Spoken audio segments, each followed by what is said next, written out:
Sometimes the smallest voices carry the heaviest truths. Sometimes a child's silence speaks louder than 1,000 royal proclamations. And sometimes it takes just one question from an ordinary guard to shake the very foundations of a palace built on centuries of tradition and secrets. What you're about to discover is not just another royal story. It's the untold truth about a moment that changed everything. When 7-year-old Princess Charlotte stopped speaking, and the entire British royal family found themselves facing their greatest crisis in generations. The story of how one child's silence became a mirror reflecting the hidden struggles behind the golden gates of royalty. The story of how a simple security guard's innocent question exposed wounds that had been carefully hidden from the world for far too long. There is a Prepare yourself for a journey into the heart of modern royalty, where protocol meets humanity, where tradition clashes with truth, and where sometimes the bravest thing a child can do is simply stop talking. The morning of October 15th started like any other Tuesday at Kensington Palace. The autumn leaves painted the royal gardens in shades of gold and crimson, creating a picture-perfect backdrop for what should have been another routine day in the life of the Cambridge family. Princess Charlotte, now 7 years old, had always been known as the chatterbox of the family, a bright, spirited child who filled every room with her infectious laughter and endless stream of questions about the world around her. Maria Santos had been Charlotte's nanny for 3 years, and she knew the little princess better than almost anyone. Every morning, Charlotte would bound down the elegant staircase of their private apartments, her dark hair bouncing with each step, ready to share her dreams from the night before or ask about the day's adventures ahead. She was the kind of child who noticed everything, from the way the morning light caught the crystal chandelier in the hallway to the fact that one of the palace cats had found a new favorite sleeping spot in the rose garden. But this morning was different. Maria noticed it immediately when she knocked on Charlotte's bedroom door at 7:30, just as she had done every day for the past 3 years. Usually she would hear Charlotte's cheerful voice calling out, "Come in, Maria," or sometimes catch her already awake, sitting by her window watching the gardeners tend to the flowers below. Today there was only silence. When Maria pushed open the door, she found Charlotte sitting on the edge of her bed, still in her pale pink pajamas, staring at her hands folded in her lap. Her usually bright eyes seemed distant, almost cloudy, as if she was looking at something far beyond the walls of her bedroom. "Good morning, Princess," Maria said gently, using the formal address that Charlotte had always giggled at, insisting that Maria call her just Charlotte when they were alone. This morning there was no giggle. There wasn't even a glance in Maria's direction. Maria felt a small knot form in her stomach. In 3 years of caring for Charlotte, she had seen the princess through tears, tantrums, and even a bout of chicken pox that had left her covered in spots and feeling miserable. But she had never seen her like this, so completely still, so utterly quiet. "Charlotte?" Maria tried again, this time using the informal name the princess preferred. "Are you feeling all right, sweetheart?" The silence stretched between them like an invisible wall. Charlotte's breathing was steady, her posture perfect. She looked physically fine, even beautiful in the way that all the royal children seemed to possess naturally. But something fundamental had shifted. It was as if someone had reached into the vibrant, chattering child Maria knew and turned down the volume on her very essence. Maria approached slowly, her years of experience with children telling her not to rush or overwhelm whatever Charlotte was experiencing. She sat down on the chair beside Charlotte's bed. The same chair where they had shared countless bedtime stories and whispered conversations about everything from fairy tales to what it really meant to be a princess. "Would you like to tell me about it?" Maria asked softly, her Spanish accent adding a gentle lilt to the words. She had learned long ago that sometimes children needed permission to share their troubles, especially children who lived under the constant scrutiny that came with royal life. Charlotte's fingers tightened slightly in her lap, the only indication that she had heard Maria's question, but still she said nothing. Her lips remained pressed together in a thin line, as if she had made a conscious decision that words were no longer safe. 20 minutes passed in this strange, uncomfortable silence. Maria tried everything she could think of, offering Charlotte's favorite breakfast, asking about her plans for the day, even mentioning that Prince George had asked if she wanted to play football in the garden later. Nothing seemed to penetrate whatever wall Charlotte had built around herself. It was only when Prince William appeared in the doorway, already dressed for his morning engagements, that Maria realized just how serious this situation might be. William's face went from his usual morning cheerfulness to concern in the space of a heartbeat, As he took in the scene, his daughter sitting motionless on her bed, her nanny clearly distressed beside her. "What's going on?" William asked, though he directed the question to Maria rather than Charlotte, somehow instinctively understanding that his daughter wasn't responding to direct communication. "She hasn't spoken this morning, Your Royal Highness," Maria replied quietly. "Not a single word since I arrived." William's brow furrowed as he entered the room, his tall frame seeming to fill the space. He had the same natural ease with children that had made him such a beloved figure in his public life, but this morning even his gentle approach seemed to bounce off Charlotte like rain on a window. Charlotte, sweetheart, he said, crouching down so he was at her eye level. "What's wrong? You know you can tell Daddy anything." For a moment, Charlotte's eyes flickered toward her father's face, and Maria caught a glimpse of something that made her heart ache. It wasn't defiance or stubbornness. It was fear. Deep, genuine fear that seemed far too heavy for a 7-year-old to carry. But then Charlotte's gaze dropped back to her hands, and the moment was lost. The next few hours passed in a blur of hushed conversations and worried glances. Catherine arrived home early from her morning engagement at a local children's hospital, her face pale with concern as William filled her in on Charlotte's condition. The family doctor was called along with a specialist in child psychology who had worked with the royal family before. Through it all, Charlotte remained silent. She allowed herself to be examined, responded to physical prompts like standing up or sitting down, even ate a few bites of her lunch when it was placed in front of her. But she didn't speak, not a single word, not even a whisper. By afternoon, the palace was buzzing with quiet concern. Staff members who had watched Charlotte grow up from a toddling 2-year-old into the bright, confident child she had become were all asking the same questions. What could have happened? What could have caused such a dramatic change in such a short time? The answer, when it came, arrived in the most unexpected way possible. Thomas Mitchell had been working as a security guard at Kensington Palace for 15 years. He was the kind of man who noticed everything but said little, a quality that made him excellent at his job and beloved by the royal family for his discretion and reliability. He had watched Prince William and Prince Harry grow up, had been there for William's wedding to Catherine, and had been among the first to congratulate the couple when each of their children was born. Thomas had a particular soft spot for Princess Charlotte. Maybe it was because she reminded him of his own granddaughter. Or maybe it was the way she always stopped to chat with him when she passed his post near the main entrance. She would ask about his family, tell him about her lessons, and once had even drawn him a picture of a rainbow that he still kept in his wallet. On this particular afternoon, Thomas was stationed at his usual post when he saw the Cambridge family walking through the gardens. It wasn't unusual. They often took afternoon walks as a family when their schedules allowed. But something about their body language caught his attention. William and Catherine were walking close together, their heads bent in conversation, while Charlotte walked slightly behind them, her small hand clasped tightly in her mother's. As they approached his position, Thomas prepared to offer his usual cheerful greeting. Charlotte always responded with enthusiasm, often stopping to chat for a few minutes before her parents gently reminded her they needed to keep moving. Today, as the family drew near, Thomas smiled and raised his hand in a small wave. "Good afternoon, Princess Charlotte," he called out in his warm, grandfatherly voice. "How are you today, love?" The reaction was immediate and devastating. Charlotte stopped walking so abruptly that Catherine nearly stumbled. Her small body began to tremble, and for a moment it looked like she might collapse entirely. Her face went pale, then flushed, then pale again, as if she was fighting some internal battle that was too big for her small frame to contain. William and Catherine immediately flanked their daughter, their parental instincts kicking into high gear, but it was Thomas who understood in that instant that he had somehow been the key to unlocking whatever was troubling the young princess. "I'm sorry," he said quickly, stepping back and lowering his voice. "I didn't mean to upset her." But Catherine was already kneeling beside Charlotte, her voice gentle but urgent. "What is it, sweetheart? What's wrong?" And then, in a voice so small and broken that it barely qualified as a whisper, Charlotte spoke her first words of the day. The words that would change everything for the royal family and send shockwaves through the palace that would be felt for months to come. He asked me that before, She whispered. her eyes fixed on Thomas but seeing something, or someone, else entirely. The man who heard me asked me that same question. The silence that followed was different from the silence that had characterized Charlotte's morning.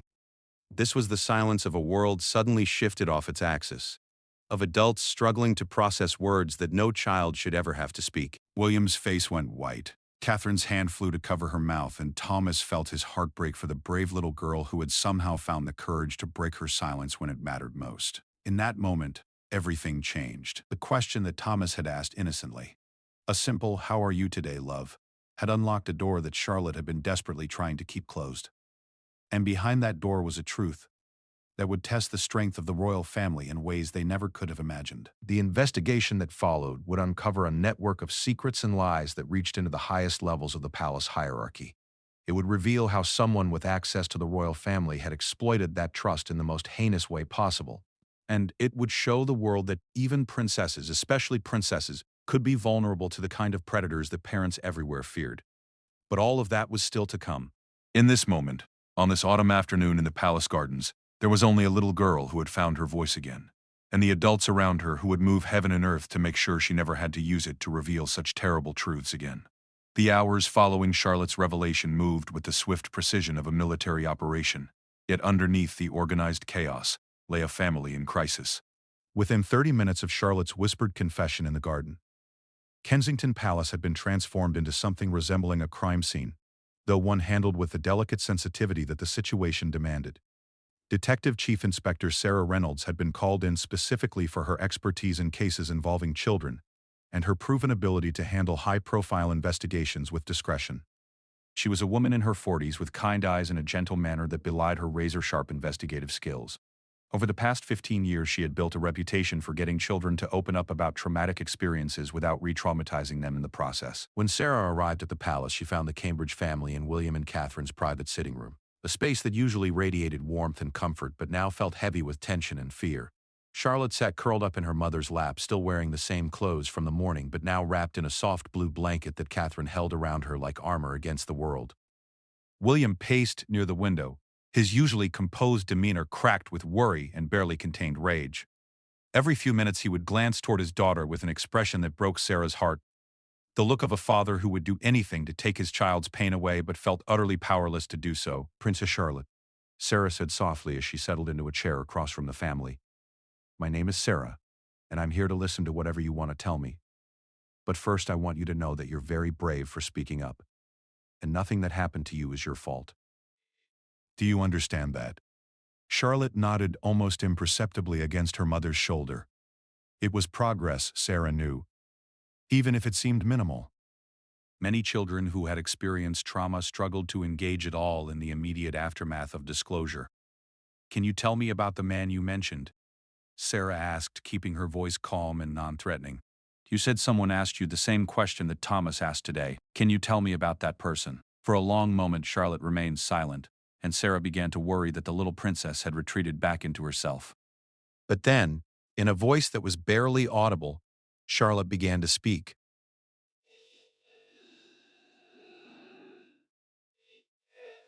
"He said his name was Uncle James. But he wasn't really my uncle. Mama said he was a friend who worked for Granny." Catherine's arms tightened protectively around her daughter, and Sarah noticed William's hands clench into fists at his sides. The mention of Granny, clearly referring to the Queen, suggested that whoever had hurt Charlotte had access to the highest levels of the royal household. "When did you first meet Uncle James?" Sarah asked gently. "At the big party," Charlotte replied, her voice gaining slightly more strength as she continued. "The one with all the fancy dresses and the music. Mama wore the sparkly blue dress, and I got to stay up late because it was special." Sarah mentally cataloged this information. There had been several formal events at Buckingham Palace over the past few months, but Charlotte's description sounded like it might be referring to a state banquet that had taken place 6 weeks earlier. The guest list for such events was extensive and heavily vetted, but clearly someone had slipped through the cracks. "What happened when you met Uncle James?" Sarah continued, though she dreaded hearing the answer. Charlotte's face scrunched up as if she was trying to remember something unpleasant. "He was nice at first. He told me I was pretty and asked if I wanted to see something special. He said it was a surprise just for princesses." The room seemed to grow colder with each word Charlotte spoke. Sarah had heard variations of this story countless times in her career, but it never got easier, especially when the victim was so young and the betrayal of trust so complete. "Did he show you this special thing?" Sarah asked. Charlotte nodded, then shook her head, then seemed to struggle with how to answer. "He said we had to go somewhere private first. He knew about a special room that regular people weren't allowed to go in. He said it was just for very important people like princesses and kings. Sarah felt her stomach tighten. The grooming behavior Charlotte was describing was textbook predatory conduct, but the fact that it had happened within the walls of Buckingham Palace, under the noses of some of the best security personnel in the world, was almost incomprehensible. Can you tell me about this special room? Sarah asked. It was far away from the party, Charlotte said, her voice becoming smaller again. We had to walk down lots of hallways and up some stairs. There were pictures on the walls of old people in fancy clothes. Uncle James said they were my relatives, from a long time ago. William stopped pacing and turned toward his daughter, his face a mask of controlled fury. Sarah could see him struggling to remain calm for Charlotte's sake, even as every instinct he had as a father screamed for him to find this Uncle James and make him pay for what he had done. What happened in the special room, Charlotte? Sarah asked, though she was careful to keep her tone gentle and supportive. Charlotte's entire body tensed, and for a moment Sarah thought she might retreat back into silence. But then, with a strength that seemed far beyond her years, Charlotte continued her story.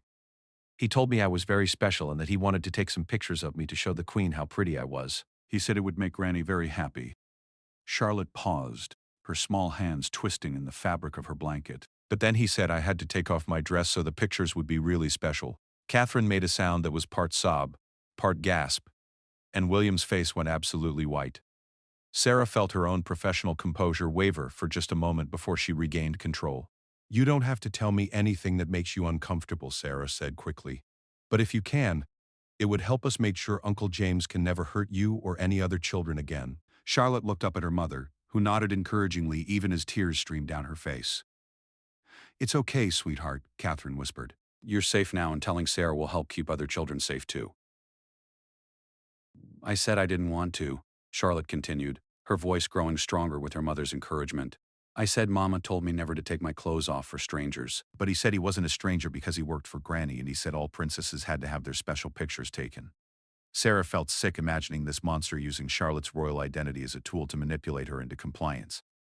It was a particularly twisted form of grooming that exploited not just Charlotte's natural trust in adults, but her understanding of her role and responsibilities as a member of the royal family. What happened next? Sarah asked, though she wasn't sure she wanted to hear the answer. I started to cry, Charlotte said simply. I wanted to go back to Mama and Papa, but Uncle James said I couldn't leave until we took the pictures. He said it was my royal duty and that I would be in big trouble if I didn't do what he said. The manipulation was textbook, Sarah realized. Isolating the child, using authority figures to justify inappropriate requests, and then threatening consequences for noncompliance. It was exactly the kind of systematic grooming that the most dangerous predators use to control their victims. Did you take the pictures? Sarah asked gently. Charlotte shook her head, and Sarah felt a wave of relief wash over her. Someone came, Charlotte said. Another man in a uniform like the guards wear. He knocked on the door and said he was looking for Uncle James because someone needed to talk to him about something important. What did Uncle James do when the guard came? He got really mad. Charlotte remembered. His face turned red and he said bad words. He told me to put my dress back on quickly and that I couldn't tell anyone about our special pictures because it was supposed to be a surprise. He said if I told anyone, Granny would be very angry with me and might send me away from my family. The threat was designed to terrify a child who already lived with the knowledge that her life was different from other children's, that she had special responsibilities and expectations placed on her from birth. The idea of disappointing the Queen, her great-grandmother, whom Charlotte clearly loved and respected, would have been devastating to a 7-year-old trying to understand her place in the world. But you're telling us now, Sarah pointed out gently. That was very brave of you. Charlotte nodded solemnly. I didn't want to get in trouble, but after he left, I felt funny in my tummy all the time. And then when Thomas asked me that same question, how are you today, love? It was exactly what Uncle James said to me when we first met at the party. It made me remember everything all over again. Sarah felt the pieces of the puzzle beginning to come together. Charlotte's selective mutism that morning hadn't been random. It had been triggered by something that reminded her of her traumatic experience. The fact that Thomas's innocent question had unlocked her memory suggested that Charlotte had been struggling with the aftermath of the encounter for weeks, even if she hadn't consciously understood what was bothering her. Charlotte, you did exactly the right thing by telling us about this, Sarah said firmly. Uncle James was wrong to ask you to take your clothes off, and he was wrong to tell you not to tell your parents about it. Adults who care about children never ask them to keep secrets like that. Am I in trouble? Charlotte asked in a small voice. Absolutely not, William said immediately, speaking for the first time since Sarah had begun her interview. He crossed the room and knelt beside his wife and daughter, his large hand gentle as he smoothed Charlotte's hair. You are not in trouble, sweetheart. You did nothing wrong, and Mama and I are so proud of you for being brave enough to tell us what happened. What about Granny? Charlotte asked. Will she be angry that I didn't keep the secret? Catherine's voice was fierce as she answered. Granny loves you very much, and she would never want anyone to hurt you or ask you to keep secrets that made you feel scared or uncomfortable. She's going to be very proud of how brave you've been. Sarah watched the family interaction with professional interest and personal admiration. Despite their shock and anguish, William and Catherine were handling the situation exactly right, reassuring Charlotte that she wasn't at fault, praising her courage in speaking up, and addressing her specific fears about consequences. Charlotte, I need to ask you a few more questions to help us find Uncle James and make sure he can't hurt any other children, Sarah said. Can you remember anything else about what he looked like? Charlotte scrunched up her face in concentration. He was tall like Papa, but not as nice looking. He had gray hair on the sides but dark hair on top, and he wore a really fancy suit with a pin on the front that had jewels in it. The description wasn't much to go on, but the mention of formal attire with what sounded like some kind of decorative pin or medal suggested someone with official credentials or honors. Combined with Charlotte's statement that he claimed to work for the Queen, it painted a picture of someone with legitimate access to royal events and possibly even to the royal family themselves. Did he tell you his last name or what kind of work he did for Granny? Sarah asked. He said he helped plan parties and important meetings, Charlotte replied. He knew lots of things about the palace and about our family. He knew that I like horses and that George plays football and that Louis likes to build things with blocks. Sarah exchanged glances with William and Catherine. The level of personal knowledge this man had about the royal children was deeply disturbing and suggested either someone with extensive access to family information or someone who had been watching and gathering intelligence about the family for some time. I think that's enough questions for now, Sarah said, recognizing the signs of fatigue in Charlotte's posture and voice. You've been incredibly helpful and very brave. Is there anything else you want to tell me about Uncle James or about how you've been feeling since you met him? Charlotte was quiet for a moment, then looked up at her parents with an expression that seemed far too mature for her 7 years. I'm sorry I stopped talking this morning, she said.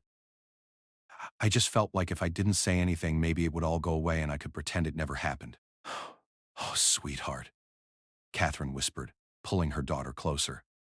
You never have to apologize for feeling scared or confused. Sometimes when bad things happen, our minds try to protect us by making us quiet or making us forget. But you're safe now, and we're going to make sure nothing like this ever happens to you again. As Sarah packed up her notes and prepared to leave, she knew that Charlotte's ordeal was far from over. There would be more interviews, probably therapy, and certainly a long process of healing from the trauma she had experienced.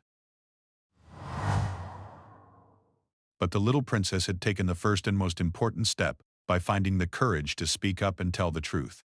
Now it was up to Sarah and her team to find Uncle James and bring him to justice. And given the resources and determination of the royal family, Sarah had no doubt that they would succeed. The only question was how deep this conspiracy went and who else might be involved in what was clearly a massive breach of security and trust at the highest levels of the British establishment.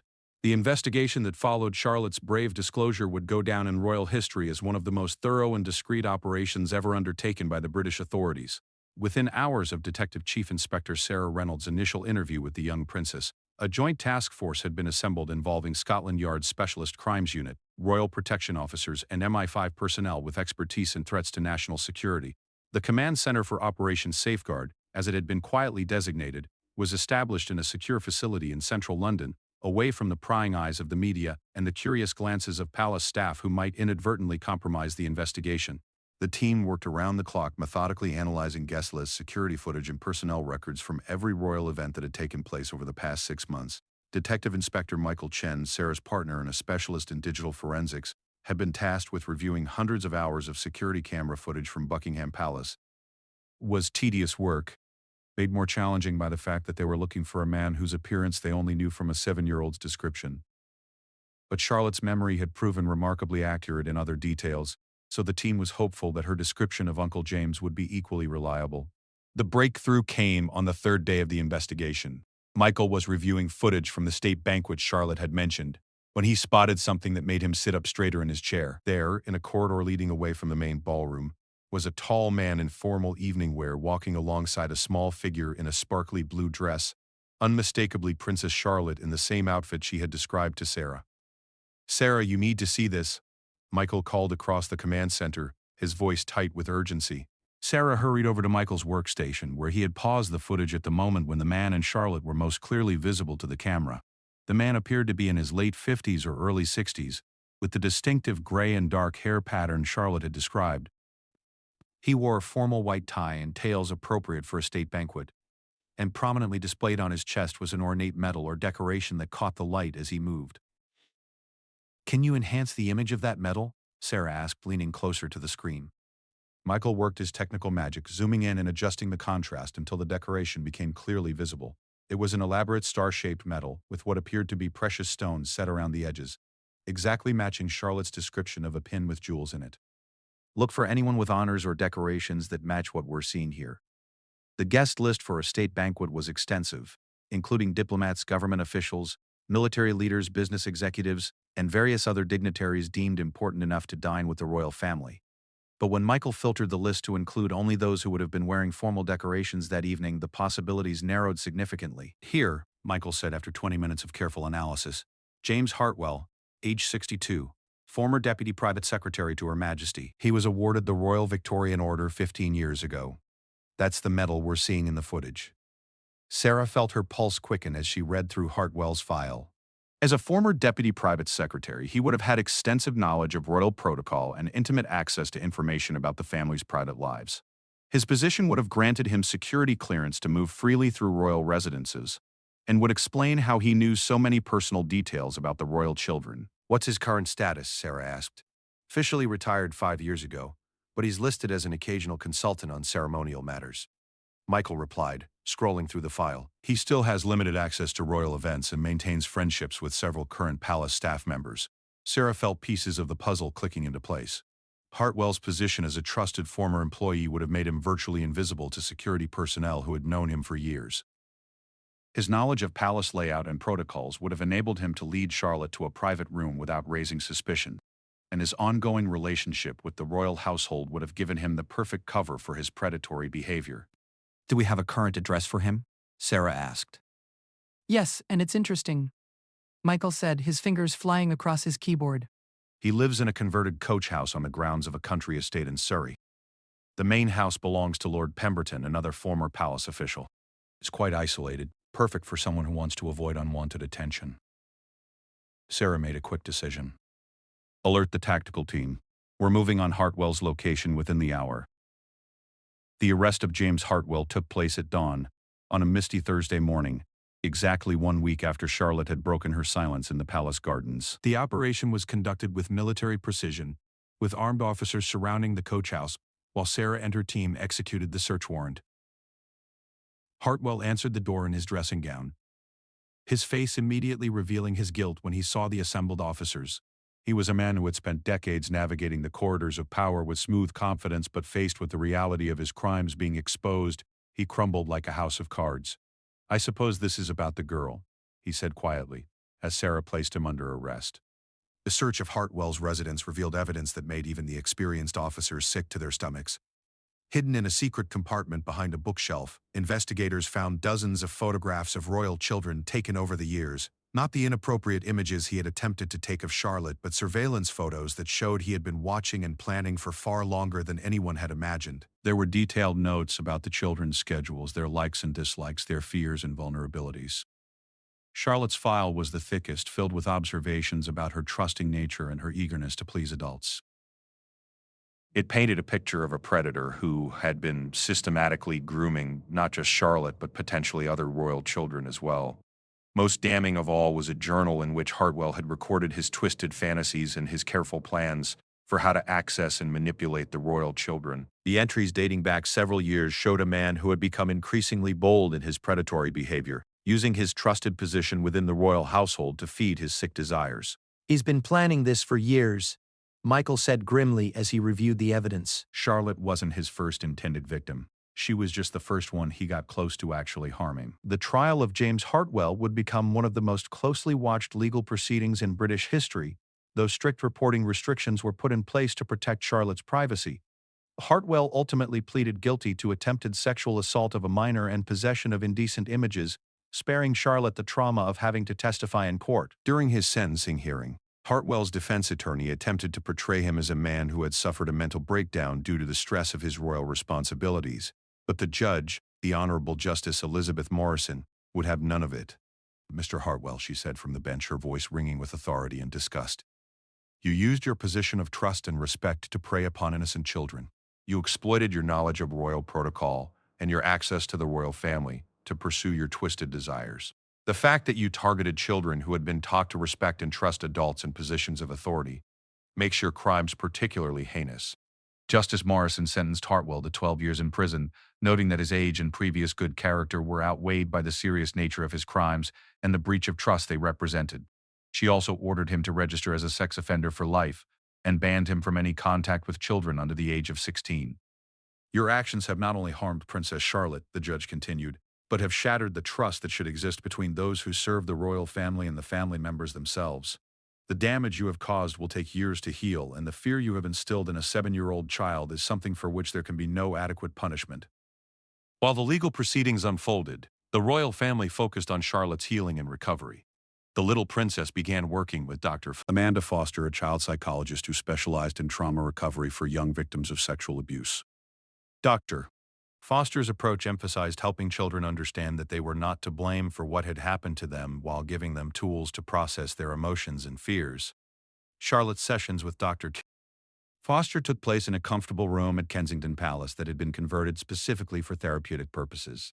The space was filled with toys, art supplies, and games that Dr. Foster used to help Charlotte express feelings that were too complex for a 7-year-old to put into words. "Charlotte is remarkably resilient," Dr. Foster told William and Catherine after several weeks of sessions. "She has a strong sense of self and a loving, supportive family environment that are crucial factors in her recovery. The fact that she was able to speak up and that she was immediately believed and supported by her parents has prevented much of the secondary trauma that many children experience. The healing process wasn't always smooth."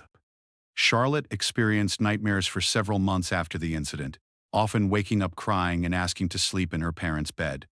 There were days when she reverted to selective mutism, particularly around strangers or in unfamiliar situations. And she developed an intense fear of having her photograph taken, which created challenges for the royal family's public duties. But slowly, with patience, love, and professional support, Charlotte began to reclaim her voice and her confidence. The turning point came about 6 months after Hartwell's arrest, during a family holiday to Balmoral Castle in Scotland. Charlotte had been playing in the gardens with Prince George and Prince Louis when Thomas Mitchell, the same security guard whose innocent question had triggered Charlotte's disclosure, approached to check on the children's safety. Instead of the fear or silence that her parents expected, Charlotte looked up at Thomas and smiled. "Hello, Thomas," she said clearly.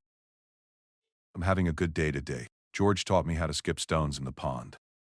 William and Catherine exchanged glances filled with hope and relief. It was the first time since the incident that Charlotte had spoken naturally to someone outside the immediate family without prompting or hesitation. "That's wonderful to hear, Princess," Thomas replied gently, understanding the significance of the moment. "I'm very glad you're having a good day." Later that evening, as the family gathered for dinner in the informal dining room at Balmoral, Charlotte surprised everyone by standing up and clearing her throat importantly.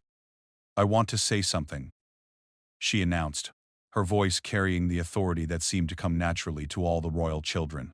"I want to thank everyone for helping me when I was scared and for believing me when I told you about Uncle James. Dr. T.F. Seal. Amanda says that speaking up when someone hurts you is one of the bravest things you can do, and I'm proud that I was brave."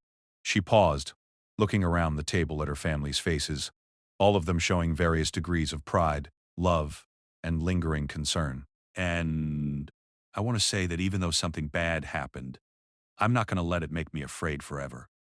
I'm still Princess Charlotte, and I still have important work to do when I grow up. Bad people like Uncle James can't take that away from me." The simplicity and strength of her words brought tears to every adult eye at the table. Here was a 7-year-old girl who had faced unimaginable trauma but had somehow found the courage and wisdom to choose healing over fear, hope over despair. In the months that followed, Charlotte's recovery became a source of inspiration for the entire royal family. Her experience led to a comprehensive review of security protocols for royal children and the implementation of new safeguarding measures designed to prevent similar incidents in the future. More importantly, it sparked conversations within the royal family about the importance of teaching children about personal safety and the right to speak up when something doesn't feel right. Charlotte herself became an advocate for other children who had experienced trauma, though always in age-appropriate ways that protected her own privacy and well-being. She insisted on donating her pocket money to charities that supported child abuse survivors, and she began speaking to trusted adults about the importance of listening to children and believing them when they reported abuse. As for Thomas Mitchell, the security guard whose innocent question had been the key to unlocking Charlotte's secret, he was quietly commended by the royal family for his role in bringing Hartwell's crimes to light.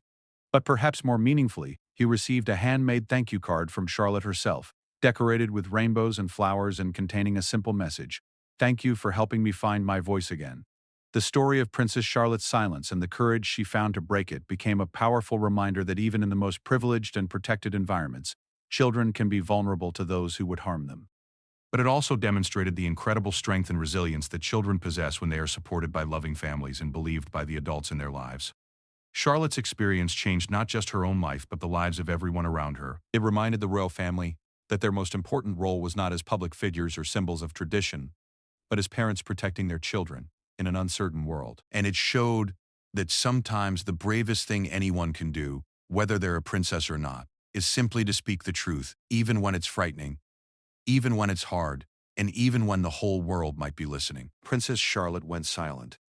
The guard's question shocked the palace. Emotional story.